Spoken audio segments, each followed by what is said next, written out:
Welcome to our video on Stop Being Too Nice. Protect yourself from being taken advantage of. Do you often put others' needs before your own, even when it hurts you? Are you constantly saying yes when you really want to say no? If so, you're not alone. Many people struggle with being too nice, and it can lead to serious problems in their personal and professional lives. In this video, we'll explore why being overly nice can be harmful, how to recognize the signs, and what you can do to protect yourself while still being a kind person. Let's start by looking at the nice person's dilemma. It's a tricky balance, isn't it? On one hand, we want to be good people, help others, and make the world a better place. On the other hand, we need to take care of ourselves and make sure we're not being taken advantage of. This conflict between kindness and self-protection is at the heart of the issue. When we're too nice, we often end up in situations where people exploit our goodwill. We might find ourselves doing extra work without recognition, lending money that never gets paid back, or staying in unhealthy relationships because we don't want to hurt the other person's feelings. Over time, this can lead to burnout, resentment, and a feeling of being undervalued. So how can you tell if you're being too nice? There are several signs to look out for.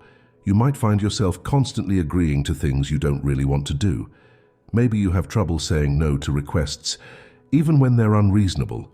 You might often feel taken for granted or like people are taking advantage of your kindness. If you're always putting others' needs before your own, to the point where you're neglecting your own well-being, that's a clear sign that you're being too nice. It's important to understand the psychology behind over-niceness. Often this behavior stems from deep-seated fears and insecurities. You might be afraid of rejection or conflict, so you go out of your way to please others.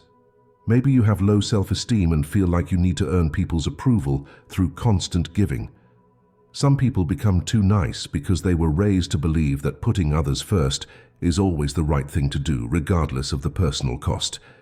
There's a big difference between healthy kindness and harmful over-niceness. Healthy kindness comes from a place of strength and genuine care. It's about choosing to be good to others while still respecting your own boundaries and needs. Over-niceness, on the other hand, often comes from a place of fear or obligation. It's about trying to please others at any cost, even when it's detrimental to your own well-being. Being too nice can have serious hidden costs. Emotionally, it can lead to feelings of resentment, frustration, and low self-worth. Mentally, it can cause stress and anxiety as you constantly worry about pleasing others. Practically, it can impact your career, your finances, and your personal relationships. When you're always saying yes to others, you might find yourself with no time or energy left for your own goals and aspirations. One of the most important skills you can develop to protect yourself from being taken advantage of is setting healthy boundaries. Boundaries are like invisible lines that define what's okay and what's not okay in your relationships and interactions with others. They help you protect your time, energy, and emotional well-being. Setting boundaries doesn't mean you're being mean or selfish. It's actually a crucial part of maintaining healthy relationships and taking care of yourself. To set healthy boundaries, start by identifying your limits. What are you comfortable with, and what makes you feel uncomfortable or taken advantage of? Once you know your limits, communicate them clearly to others. Remember, you don't need to justify or explain your boundaries. A simple, "I'm not able to do that," or "that doesn't work for me," is often enough. Learning to say no is a crucial part of protecting yourself from being taken advantage of. Many of us struggle with this because we're afraid of disappointing others or seeming unkind. But saying no when you need to is actually a form of self-respect and honesty. It's okay to decline requests that don't align with your values, goals, or current capacity. When you're learning to say no, start small. Practice with low-stakes situations where the consequences of saying no are minimal. As you get more comfortable, you can start saying no to bigger things. Remember, you don't have to give a long explanation or excuse. A simple, polite "no, I can't do that" is often enough. Building self-respect and self-worth is crucial in overcoming the tendency to be too nice. When you value yourself, you're less likely to let others take advantage of you. Start by recognizing your own worth. You are valuable and deserving of respect, regardless of how much you do for others. Practice self-compassion and treat yourself with the same kindness you show to others. One way to build self-respect is to honor your own needs and feelings. Pay attention to what you want and need, and make those things a priority. Set goals for yourself and work towards them. Celebrate your achievements no matter how small. Surround yourself with people who respect you and support your growth. It's important to find a balance between kindness and self-care. Being kind doesn't mean you have to sacrifice your own well-being. In fact, taking care of yourself allows you to be more genuinely kind and helpful to others in the long run. Think of it like the oxygen mask instruction on airplanes. You need to secure your own mask before helping others. To maintain this balance, make self-care a priority. This includes physical self-care like getting enough sleep, eating well, and exercising, as well as emotional self-care like setting aside time for relaxation and activities you enjoy. When you're considering whether to do something for someone else, ask yourself, can I do this without neglecting my own needs or feeling resentful? As you start to set boundaries and prioritize your own needs, you might experience feelings of guilt or fear. This is normal. You might worry that people won't like you anymore if you stop being so accommodating, or feel guilty for putting yourself first. Remember, these feelings are just temporary reactions to change. They don't mean you're doing something wrong.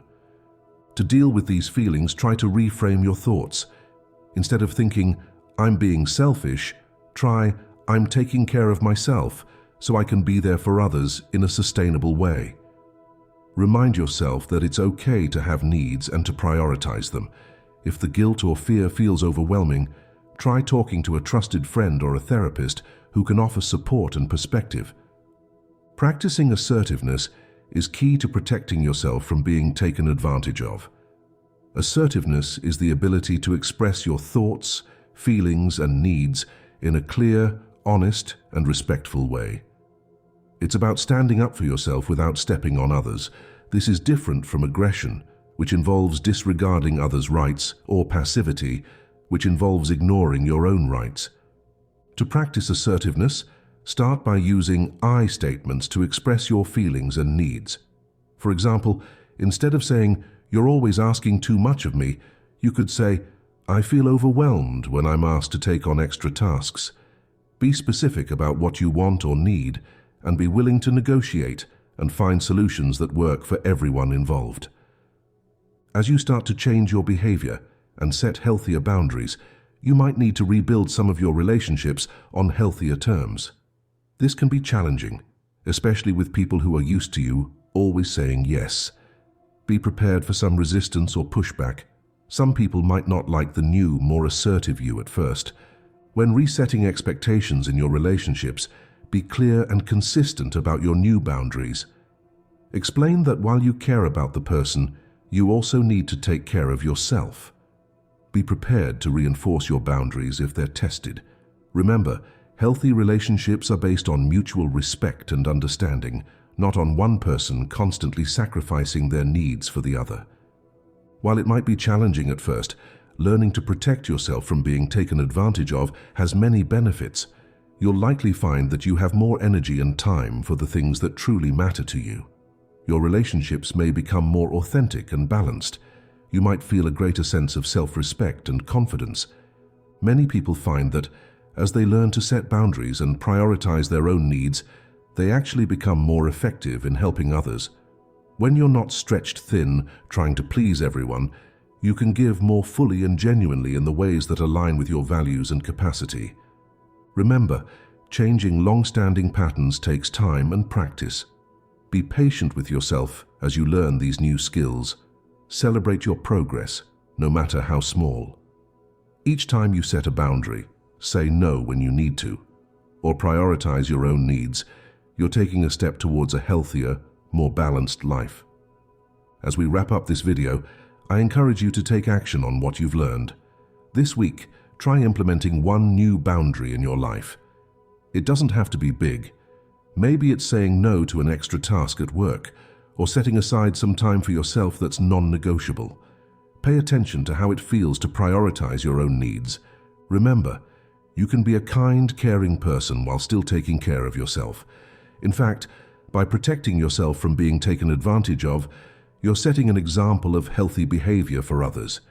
You're showing that it's possible to be both kind and strong, to care for others without sacrificing your own well-being. Thank you for watching this video on how to stop being too nice and protect yourself from being taken advantage of. We hope you found it helpful and informative. If you have any questions or experiences you'd like to share, please leave a comment below. Don't forget to like and subscribe for more content on personal growth and well-being. Until next time, take care of yourself.